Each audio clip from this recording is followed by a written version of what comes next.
Zacarias, capítulo de número 3, amém? Para você que está em casa também, se possível, abra a sua Bíblia para acompanhar a leitura da palavra. Em Zacarias, capítulo de número 3. O profeta Zacarias fica bem pertinho do profeta Malaquias, que por sua vez é o último livro do Antigo Testamento e que fica próximo ao primeiro livro do Novo Testamento, que é o Evangelho de Mateus, amém? Então, para ficar mais fácil para você, se você tiver no Novo Testamento, contra o livro de Mateus, você volta um pouquinho, você encontra o livro do profeta Malaquias, e anterior ao livro do profeta Malaquias, vai encontrar o livro do profeta Zacarias, amém?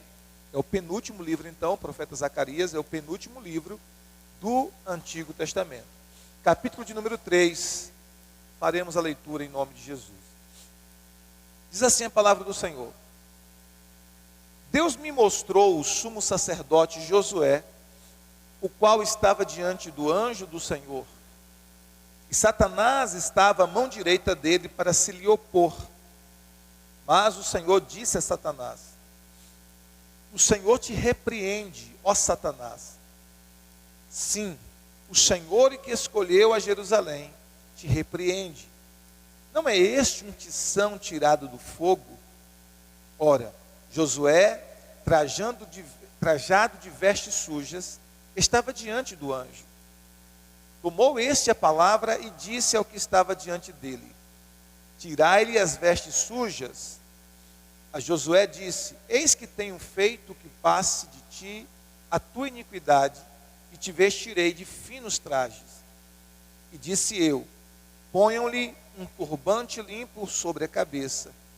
Puseram-lhe, pois, sobre a cabeça um turbante limpo, e o vestiram com trajes próprios. E o anjo do Senhor estava ali. E protestou a Josué e disse: Assim diz o Senhor dos exércitos: Se andares nos meus caminhos e observares os meus preceitos, também tu julgarás a minha casa e guardarás os meus átrios, e te darei livre acesso entre estes que aqui se encontram. Ouve, pois, Josué, sumo sacerdote, tu e os teus companheiros que se assentam diante de ti, porque são homens de presságio. Eis que eu farei vir o meu servo, o renovo. Porque eis aqui a pedra que pus diante de Josué. Sobre esta pedra única estão 7 olhos. Eis que eu lavrarei a sua escultura, diz o Senhor dos exércitos, e tirarei a iniquidade desta terra num só dia. Naquele dia, diz o Senhor dos exércitos, cada um de vós convidará ao seu próximo para debaixo da vide e para debaixo da figueira. Pai Santo, essa é a tua poderosa palavra que nós acabamos de ler. Pedimos ao teu Santo Espírito que fale ao nosso coração através da tua palavra. Nos rendemos ao Senhor, nos submetemos à tua direção, à tua unção. Te pedimos, amigo Espírito Santo, que o Senhor nos use nessa noite, colocando a tua palavra em nossa boca para transmitir o teu recado ao teu povo. No bendito e poderoso nome de Jesus nós oramos para a tua glória. Amém. Graças a Deus. O título dessa reflexão de hoje à noite é Deus e os seus servos. Deus e os seus servos. Como é que Deus, Ele lida com os seus servos, né? Com aqueles que Deus chamou para estar na sua presença, com aqueles que Deus chamou para servi-lo, com aqueles que Deus chamou para servir também em um ministério específico, mas principalmente para aqueles que Deus chamou para estar em um relacionamento próximo, em um relacionamento íntimo com Ele. Nesse texto nós temos a visão que o profeta Zacarias teve de Josué, o sumo sacerdote. A gente vai entender que esse Josué aqui é o sumo sacerdote, pós-exílico, pós o período de exílio na Babilônia, e não Josué, servo de Moisés, não Josué, auxiliar de Moisés, né? Isso aqui aconteceu muito tempo depois do livro de Josué, Josué que era auxiliar de Moisés. Então esse Josué aqui que aparece nesse texto é o sumo sacerdote Josué, ok? Sumo sacerdote pós o período de exílio na Babilônia, aquele período que o povo de Israel, período de aproximadamente 70 anos, de cerca de 70 anos, que o povo de Israel ficou exilado na Babilônia por causa do seu pecado contra Deus. E após esse período, Deus usou vários profetas, profeta Ageu, o próprio profeta Malaquias e o profeta Zacarias, para trazer palavras de orientação, palavras de ânimo para o povo. Deus usou também líderes, como Neemias, como Esdras, para trazer restauração específica sobre Jerusalém, sobre o muro, sobre o templo. E Deus usou também o governador Zorobabel, capítulo 4 desse texto fala sobre isso, trazendo uma palavra, trazendo uma direção para encorajamento para ele restaurar a cidade de Jerusalém. E Deus usou também o sacerdote Josué. E agora Deus traz uma visão para o profeta Zacarias de Josué como representante do povo de Israel, como o sumo sacerdote daquele povo. E na verdade Josué estava ali como alguém que estava representando toda a nação. E aí a gente vai ver como é que Deus lida com os seus servos, como é que Deus lida com o seu povo. O texto nos mostra nessa visão, a primeira coisa interessante que a gente vai ver nessa visão que Zacarias teve, é que Satanás, ele se põe contra os servos do Senhor para acusar. Ele é um acusador, ele é o acusador. E o versículo 1 do capítulo 3 diz exatamente isso. Deus me mostrou o sumo sacerdote Josué, o qual estava diante do anjo do Senhor, e Satanás estava à mão direita dele para se lhe opor, ou para lhe acusar. E é muito interessante porque a gente vai ver que essa é exatamente uma das atribuições do nosso adversário, acusador. Tanto é assim que a própria palavra ou designação Satanás significa o adversário. O adversário, E a própria designação diabo significa o acusador. E é exatamente isso que ele é. Ele é adversário, ele é acusador. Ele é aquele que se opõe a Cristo, a Deus, e é aquele que consequentemente se opõe aos servos de Deus. A gente vê isso em toda a Bíblia. A gente vê isso, por exemplo, no caso de Jó, lá em Jó, capítulo de número 2, quando a Bíblia diz que Satanás, ele se põe diante do Senhor, junto com os anjos do Senhor, e ele vai ali com a intenção bem própria, a intenção de acusar Jó, de servir a Deus com interesses escusos. A gente vê também em Apocalipse, capítulo 12, que Satanás ele é chamado de acusador dos irmãos, Então essa é a intenção do adversário. Ele vai para acusar, ele tenta acusar, ok? E é interessante, porque quando o diabo fala para os homens sobre Deus, ele fala mentira sobre Deus. Mas quando ele fala para Deus sobre os homens, ele fala verdades sobre os homens. Então aqui, por exemplo, ele vai acusar de algo que realmente estava acontecendo.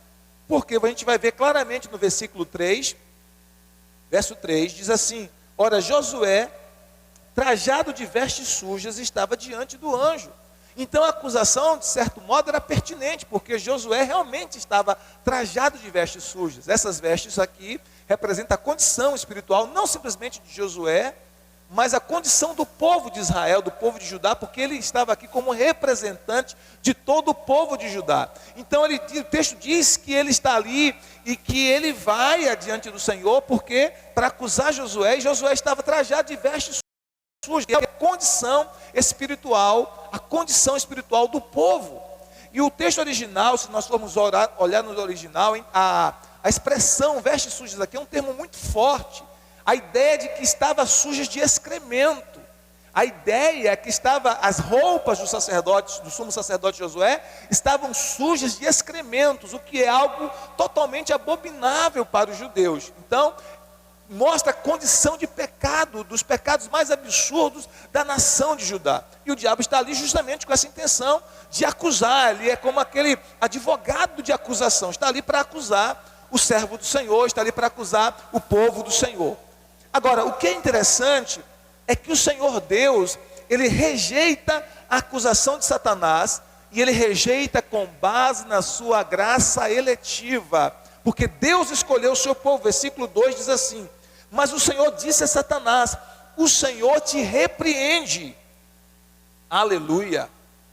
O Senhor disse a Satanás: o Senhor te repreende, ó Satanás. Sim, o Senhor que escolheu a Jerusalém te repreende. Não é este um tição tirado do fogo? Por quê um tição tirado do fogo? Porque o povo de Judá né? O povo de Israel que estava voltando do cativeiro, tinha saído do fogo do cativeiro, do fogo do exílio da Babilônia, ok? Então por isso que tem esse termo aqui. E aí ele diz assim: o Senhor te repreende, o Senhor que escolheu a Jerusalém.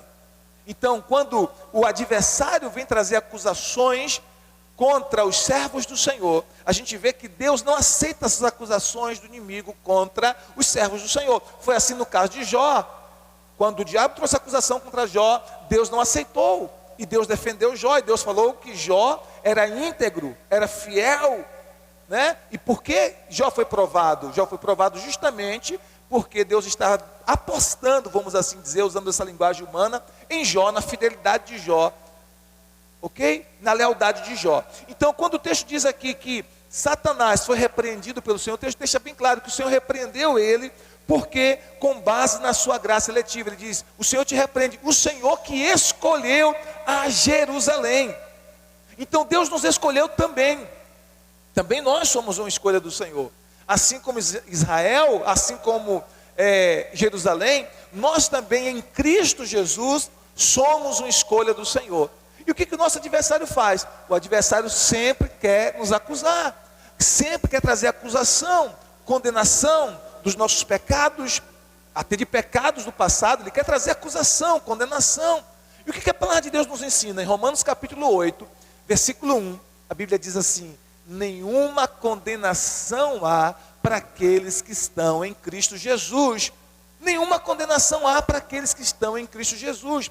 A Bíblia também nos diz em Colossenses 2,14 que o Senhor rasgou pela cruz de Cristo o escrito de dívida que era contra nós.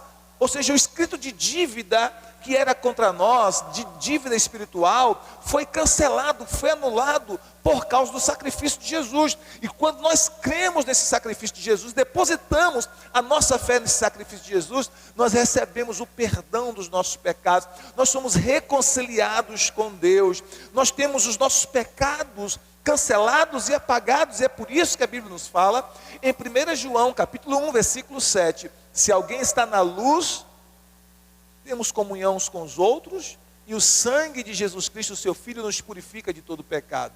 Se dissermos que não temos pecado, mentimos e a verdade não está em nós. Verso 9 agora diz: mas se confessarmos os nossos pecados, Ele é fiel e justo para nos perdoar os pecados e nos purificar de toda injustiça.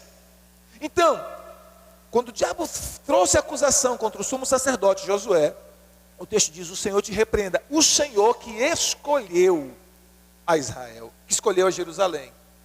Nós também somos escolhidos do Senhor, nós também somos uma escolha do Senhor. E Ele escolheu Israel, não porque Israel fosse a melhor das nações, ou a mais perfeita, ou a maior, ou a mais potente, ou com potências bélicas. Não, pelo contrário, Ele chama Israel carinhosamente de bichinho de Jacó, né? Povozinho de Israel. Ou seja, era uma nação com muitas limitações, naquela época com muitos pecados, horrendos inclusive. Mas Deus mesmo assim não aceita a acusação, porque Deus havia escolhido com base na sua graça. Ele havia escolhido Israel, Ele havia escolhido Jerusalém, com base na sua graça, né? Então Ele repreende o nosso inimigo, porque Ele escolheu Israel com base na sua graça eletiva. Assim conosco, Ele nos escolheu. João 15,16, a Bíblia diz: não foram vós que me escolhestes a mim, pelo contrário, eu vos escolhi a vós e vos nomeei, para que vades e deis fruto, e o vosso fruto permaneça, a fim de tudo quanto pedirdes ao Pai em meu nome, Ele vos conceda. Então, o Senhor não aceita a acusação de Satanás contra os seus servos. Agora, só que Deus vai tratar com a questão que realmente era real. Deus vai tratar. Embora por um lado Deus não aceita a acusação das trevas, Deus não aceita a acusação de Satanás contra os seus servos, por um outro lado, Deus vai tratar com o seu servo. O que Deus vai fazer com o seu servo? Versículo 4 e 5 diz que o Senhor substitui as roupas sujas do sumo sacerdote Josué por roupas limpas, e que ele remove a iniquidade do seu servo. Olha o que diz o versículo 4 e 5, diz assim: Tomou este a palavra e disse aos que estavam diante dele: tirai-lhe as vestes sujas. A Josué disse: eis que tenho feito que passe de ti a tua iniquidade, e te vestirei de finos trajes. E disse eu, ponham-lhe um turbante limpo sobre a cabeça. Puseram-lhe, pois, sobre a cabeça um turbante limpo, e o vestiram com trajes próprios, e o anjo do Senhor estava ali. O que Deus fez? Havia uma questão real. As vestes do sumo sacerdote, representando todo o povo, realmente estavam sujas na visão que Zacarias viu, né? Isso representava todo o pecado do povo, pecados absurdos que o povo de Israel havia cometido contra o Senhor. Realmente essa é a condição espiritual daquele povo. Havia sim uma base legal para a acusação das trevas, havia sim uma base legal para a acusação do diabo, embora Deus não aceitou essa acusação. Agora Deus vai tratar com aquele servo. E o que Deus faz? Deus substitui, Deus tira aquelas roupas sujas do pecado, representando as roupas sujas do pecado. Deus tira aquelas roupas sujas e Deus dá aquele sumo sacerdote, representando toda a nação de Judá, roupas novas, roupas limpas, roupas adequadas para o serviço sacerdotal, roupas adequadas para o serviço ministerial. Deus tira aquelas roupas salpicadas do pecado e coloca roupas limpas. Deus dá um turbante novo, coroa aquele sumo sacerdote com um turbante novo. E a gente percebe que essa visão, que essa imagem que o profeta Zacarias tem uma semelhança com aquela passagem de Lucas capítulo 15, quando o filho pródigo, com suas roupas sujas, chega para o pai. A primeira coisa que o pai faz, está lá em Lucas capítulo 15, versículo de número 22, o pai providencia roupas limpas, o pai providencia roupas adequadas, o pai providencia roupas novas para o seu filho. Então o filho chega daquela condição de pecado, de desobediência, de rebeldia contra o pai. O filho chega naquela condição absurda ali. E o que o pai faz? O pai tira aquelas roupas sujas e dá roupas limpas para o seu filho, dá roupas adequadas para o seu filho, coloca um anel de autoridade no seu dedo, coloca sandálias nos seus pés e faz uma festa para receber o seu filho, faz uma festa para recepcionar o seu filho. Porque Deus sempre celebra aqueles que se arrependem do seu pecado e se voltam para Ele. Deus sempre celebra aqueles que voltam para o Senhor. Independente de qual seja a condição espiritual de uma pessoa, independente qual seja o abismo espiritual, o atoleiro espiritual que alguém possa estar vivendo, quando alguém tem a posição desse filho pródigo que diz assim: eu vou voltar. E volta, e se arrepende, e volta para o Senhor, e volta a buscar o Senhor. Sabe o que acontece? Deus celebra, Deus recebe com alegria. Deus tira as roupas sujas, dá roupas novas, dá anel de autoridade, calça os sapatos do Evangelho, abraça, recebe em sua família espiritual. É isso que Deus faz. É assim que Deus trata os seus servos quando eles retornam para o propósito de Deus. E aqui nesse texto de Zacarias deixa bem claro que Deus tirou aquelas roupas sujas, aquelas roupas salpicadas pelo pecado, manchadas pelo pecado, e dá roupas novas ao sumo sacerdote Josué, roupas que eram adequadas para o serviço ministerial. Amém? E olha que interessante, o Senhor, Ele agora purifica o seu servo, dá roupas novas ao seu servo, dá um turbante novo ao seu servo, e o Senhor purifica o seu servo para que o seu servo possa servir na casa dele. Bem interessante isso, porque todas as vezes que Deus purifica alguém, o desejo de Deus é que essa pessoa agora sirva. Quando Deus chama alguém e tira as roupas sujas e dá roupas novas, o desejo de Deus é que essa pessoa agora possa estar servindo, com os seus dons, com a sua vocação, servindo na casa dele, servindo no chamado, servindo. E aí o texto deixa bem claro isso, no versículo 6 e 7. Protestou a Josué e disse: assim diz o Senhor dos exércitos, se andares nos meus caminhos e observares os meus preceitos, também tu julgarás a minha casa e guardarás os meus átrios, e te darei livre acesso entre estes que aqui se encontram. Ele foi chamado agora para servir. Ele está agora sendo purificado, suas roupas foram trocadas para que ele pudesse servir na casa do Senhor, no templo do Senhor naquela época, ok? Então aí Deus dá a ele duas responsabilidades para servir, duas responsabilidades. A primeira, Deus diz: se você andar no meu caminho, andar no caminho do Senhor, fala de estar na presença do Senhor, fala de estar em comunhão com o Senhor, e isso também pode ser resumido em uma vida de consagração, em uma vida de oração. Então Deus nos purificou com o seu sangue, Deus tirou as roupas sujas do pecado, nos deu roupas novas da sua graça, roupas novas da justiça de Cristo, e agora Ele está nos chamando para servir, e Ele está nos dando uma responsabilidade de andar no seu caminho, de andar em comunhão com Ele, de andar em intimidade com Ele. Isso fala também de uma vida de dedicação, de uma vida de oração, de uma vida consagrada ao Senhor. E Ele dá uma outra responsabilidade ao sumo sacerdote Josué. Para servir, ele tinha essas duas responsabilidades: de andar no caminho e a responsabilidade de observar as suas ordenanças. Isso fala de quê? De nós meditarmos na palavra de Deus para pô-la em prática em nossa vida. De meditarmos na palavra de Deus para praticarmos a palavra do Senhor.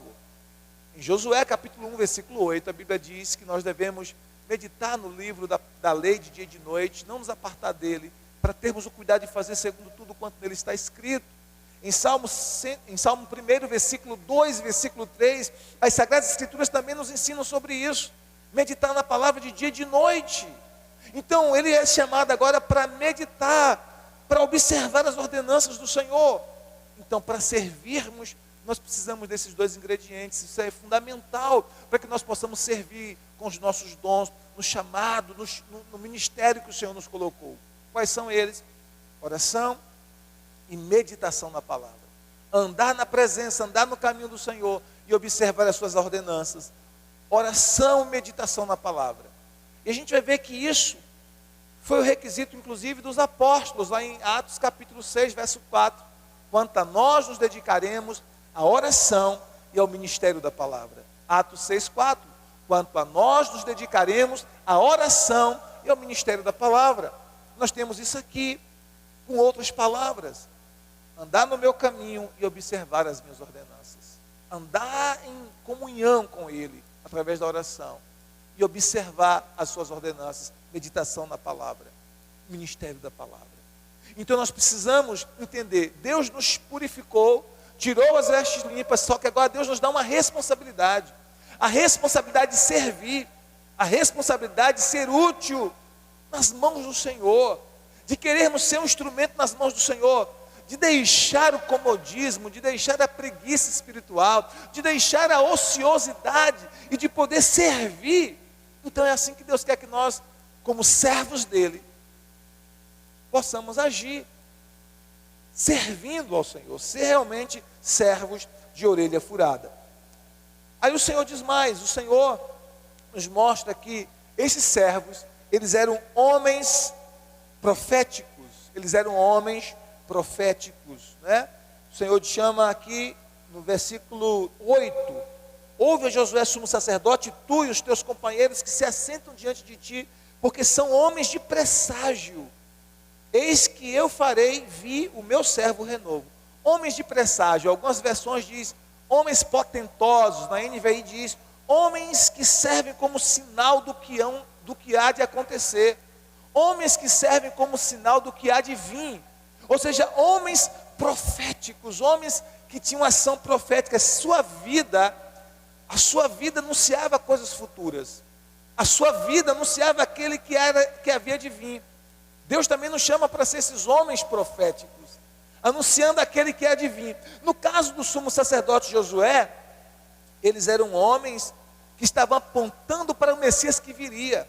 O texto diz assim no versículo de número 9, 8 ainda. Eis que farei vir o meu servo renovo. Aqui o renovo fala sobre o Messias, é Jesus que estava para vir, o Messias, o Cristo, não é? O meu servo renovo é uma referência ao Messias que viria. Então Deus está dizendo que ele, o sumo sacerdote Josué e os seus companheiros, eles eram homens proféticos, eles eram homens potentosos, eles eram homens que anunciavam aquilo que iam de vir, eles eram homens de presságios, como diz aqui na minha versão, na versão que estou lendo hoje, a revista e atualizada. Eles eram homens de presságios, homens potentosos, como diz a revista corrigida, homens que eram sinais do que havia de vir, como diz a NVI. Ou seja, por quê? Porque a vida deles e dos seus companheiros estava apontando que o renovo ia vir. Isaías também, capítulo 11, versículo 1 e 2, diz que o renovo de Jessé, o broto de Jessé, né, que é Cristo, viria, a raiz de Jessé. Então, renovo aqui é uma alusão ao Messias que viria. E aí o texto continua dizendo, versículo de número 10, diz que, versículo de número 9, perdão, diz assim: porque eis que a pedra que por diante de Josué, sobre esta pedra única estão 7 olhos, eis que eu lavrarei a sua escultura, diz o Senhor dos Exércitos, e tirarei a iniquidade desta terra num só dia. Então agora, a figura muda de renovo para uma pedra, que é uma outra imagem de Cristo, né? É uma outra figura de linguagem, um outro tipo de Cristo do Antigo Testamento. A rocha, a rocha que foi ferida, a pedra de esquina, a pedra angular, a pedra que foi pedra de tropeço para aqueles que rejeitaram a Cristo. Então essa figura de pedra, de rocha, é outra figura para Cristo. Tanto é que ele disse assim para Pedro, em Mateus capítulo 16, te digo que és Pedro, e sobre esta pedra, qual pedra? A afirmação que você declarou, que eu sou o Cristo, sobre esta pedra edificarei a minha igreja, e as portas do inferno não podem prevalecer contra ela. A Bíblia também nos fala lá em Pedro 2, que ele é a pedra viva. Então essa figura também mostra Cristo. Então, Cristo é tido como renovo aqui, e também como a pedra.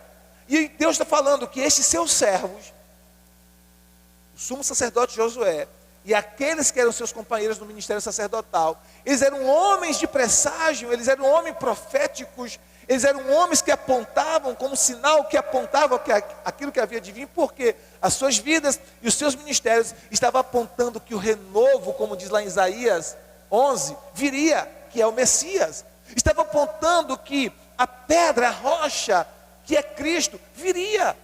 Então as suas vidas apontavam para algo futuro, anunciando algo futuro. No caso deles, a primeira vinda do Messias. Em nosso caso, como igreja, a nossa vida, o nosso ministério, o nosso testemunho, as nossas proclamações estão constantemente proclamando que Cristo Jesus vem. As nossas proclamações, o nosso ministério, a nossa vida está o tempo todo proclamando que Cristo Jesus, nosso Senhor, vem. Assim como Cristo foi anunciado pelos profetas na sua primeira vinda, assim como disse que ele viria na sua primeira vinda. E vários profetas anunciaram isso com as suas pregações, proclamações proféticas, e principalmente com as suas vidas e com o seu ministério. E Deus está falando para o sumo sacerdote Josué aqui isso, que ele e os seus companheiros eram homens de presságio, justamente por isso, porque as suas vidas, os seus ministérios estavam proclamando a vinda do Messias, ou seja, a sua primeira vinda. Nós também, como servos de Deus, nós também como igreja, estamos proclamando a volta do Senhor Jesus. Estamos proclamando para este mundo que o nosso Senhor Jesus Cristo está voltando e que Ele virá como um juiz poderoso, que Ele virá resgatar a sua igreja, que Ele virá resgatar o seu povo, que Ele virá tomar o seu povo dessa terra como raptos, arrancando o seu povo dessa terra de forma abrupta e de forma poderosa, que Ele virá para estabelecer o seu reino de justiça e paz, que Ele virá para julgar os reinos deste mundo, e os reinos deste mundo será do nosso Deus ou do seu Cristo. Então a nossa vida, os nossos testemunhos, o nosso ministério, a nossa proclamação como servos do Senhor, também precisa anunciar coisas futuras. Nós também precisamos ser, como Deus disse para Josué, homens de presságio, ou seja, homens e mulheres, homens que apontam para aquilo que há de vir, homens e mulheres que anunciam aquilo que virá, homens e mulheres que estão com as suas vidas, com suas proclamações, não apenas com aquilo que nós falamos, mas principalmente com aquilo que nós vivemos, anunciando o reino de Deus, anunciando que o rei virá, proclamando que o rei virá, assim como a vida, o ministério e tudo aquilo que representava o sumo sacerdote Josué e os seus companheiros ministeriais, anunciavam a vinda do renovo e da rocha, nós também, com nossa vida, com o nosso ministério, com as nossas proclamações, como servos de Deus, precisamos proclamar a vinda do nosso Senhor Jesus. Nesse caso, a segunda vinda do nosso Senhor Jesus Cristo. E o texto termina no versículo 10 com uma promessa extraordinária. No verso 10 diz assim: naquele dia,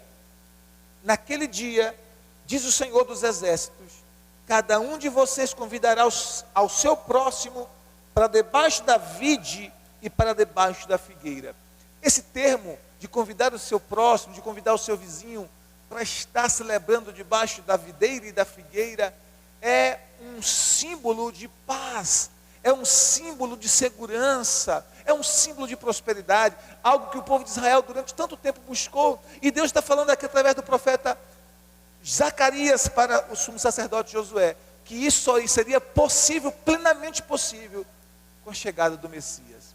No nosso caso, nós temos a convicção que essa paz e segurança plena, que essa paz e segurança abundante, só é possível por meio de Jesus Cristo, só é possível por meio do Senhor Jesus. Tanto é assim que a Bíblia nos ensina em João capítulo 10, versículo 10, o próprio Jesus dizendo: o ladrão, quem é o ladrão? É esse acusador que aparece aqui no versículo de número 1. Quem é o ladrão? É Satanás, esse acusador que aparece aqui no versículo 1. Jesus disse em João 10, 10, o ladrão vem somente para matar, roubar e destruir, mas eu vim para que tenham vida e vida em abundância. Eu vim para que tenham vida e vida com abundância. Então essa promessa aqui de vida abundante, essa promessa de paz e segurança plena e eterna, ela será possível em Cristo Jesus, e muito plenamente na sua volta. Então é uma promessa. Naquele dia, diz o Senhor dos Exércitos, cada um de vocês convidará ao seu próximo para debaixo da sua videira e para debaixo da sua figueira. Isso aqui é um quadro. Quando o povo de Israel ouvia essa expressão, ele sabia o que entendia. Era símbolo de paz, era símbolo de segurança, era símbolo de prosperidade. E essas coisas só são possíveis plenamente em Cristo Jesus. Em Cristo Jesus. Só são possíveis plenamente em Cristo Jesus. E é isso que Deus está falando aqui para os seus servos, Zacarias, para anunciar ao sumo sacerdote Josué e ao povo de Israel, de Judá, ok? Então nós precisamos entender que essa promessa também tem uma aplicação na nossa vida, embora o texto do Antigo Testamento, mas tem uma aplicação na nossa vida. Em Cristo Jesus nós podemos desfrutar de paz plena, em Cristo Jesus nós podemos desfrutar de segurança plena, em Cristo Jesus nós podemos desfrutar de vida abundante, em Cristo Jesus. Então que eu e você possamos estar muito íntimos do Senhor Jesus, que eu e você possamos entender que somos servos do Senhor, que precisamos nos relacionar com Ele como servos, precisamos entender que o Senhor, Ele remove os nossos pecados, Ele nos dá roupas novas, e Ele faz isso para que nós possamos servir no ministério, que Ele nos dê uma responsabilidade como servos, mas que ao mesmo tempo Ele nos dê uma promessa de paz e segurança plenas em Jesus Cristo, uma promessa de vida abundante no Senhor Jesus Cristo. Amém? Que Deus possa então abençoar essa palavra no seu coração, em o nome do Senhor Jesus Cristo de Nazaré. Nos coloquemos em pé, oremos ao Senhor, clamemos ao Senhor e peçamos ao nosso Deus que a verdade da sua palavra, a verdade do seu evangelho, possa ecoar de forma sobrenatural em nosso coração, em nome do Senhor Jesus. Pai, nós queremos te agradecer, nós queremos te render graças pela palavra linda, preciosa que o teu Espírito Santo trouxe ao nosso coração nessa noite. Pai, em nome de Jesus, que esta palavra possa estar ecoando, reverberando dentro de nós, que em nome de Jesus, Senhor, esse texto sagrado de Zacarias 3, possa reverberar em nosso coração de forma muito preciosa, em nome de Jesus de Nazaré. Eu te peço, Senhor, em nome de Jesus, que esse entendimento de que nós somos teus servos e de como que o Senhor lida com os teus servos, como que o Senhor trata os teus servos, Senhor, Em nome de Jesus, ó Pai, que esse entendimento possa estar claro para nós. Senhor, que toda acusação do nosso adversário, todo argumento das trevas contra os teus servos, caiam por terra no poderoso nome de Jesus. Tua palavra diz que não há condenação para aqueles que estão em Cristo Jesus. O teu sangue, Senhor Jesus Cristo, tem poder, e o teu sangue nos purifica, Senhor, de todo pecado. O Senhor é aquele que remove as roupas sujas do pecado e dá roupas novas aos teus servos. O Senhor é aquele que tira, meu Deus, as roupas rotas e dá roupas limpas. O Senhor é aquele que coloca o anel da autoridade nos dedos dos teus servos. O Senhor é aquele, Senhor, que abraça os teus filhos e os recebe com alegria, celebrando o retorno para a tua presença. Senhor, eu quero te pedir nessa noite que o entendimento de serviço venha ao coração de cada um dos teus filhos, para que nós possamos, Senhor, como igreja de Cristo, servir com alegria, com os nossos dons, talentos, habilidades, servir com alegria, Senhor, e que nós possamos entender que a nossa vida, o nosso chamado, o nosso ministério está anunciando coisas que hão de acontecer, anunciando coisas futuras, que nós possamos entender que assim como o sumo sacerdote Josué e os seus companheiros, nós também somos homens de presságio, nós também somos homens e mulheres apontando para as coisas que hão de vir, homens e mulheres apontando para a volta do Messias, para a volta do Senhor Jesus Cristo, que nós possamos fazer isso o tempo todo com a nossa vida, nosso testemunho e o nosso ministério, Senhor, e que através de nós, muitas outras pessoas possam vir a Cristo, muitas outras pessoas possam ter um encontro com Jesus e terem as suas vidas marcadas e transformadas pela tua presença e pela tua glória. Nós te pedimos, faz isso no bendito e poderoso nome de Jesus. Pai, nessa noite também eu quero orar por aqueles que estão, ó Deus, nesse momento enfrentando um luto muito grande em suas vidas. Eu quero te pedir, Senhor, que um consolo sobrenatural do Espírito Santo venha nos seus corações, um consolo, Pai, que seja maior do que toda dor. Existem pessoas que estão enfrentando muito luto nesse tempo, luto porque perderam pessoas queridas, entes queridos, amigos preciosos, ou luto porque estão, ó Deus, em uma dor muito absurda, emocional, por alguma perda significativa na sua vida, ainda que não seja uma perda de uma pessoa. E eu quero te pedir nessa hora, meu Deus, que o consolo do teu Espírito Santo seja maior do que toda dor.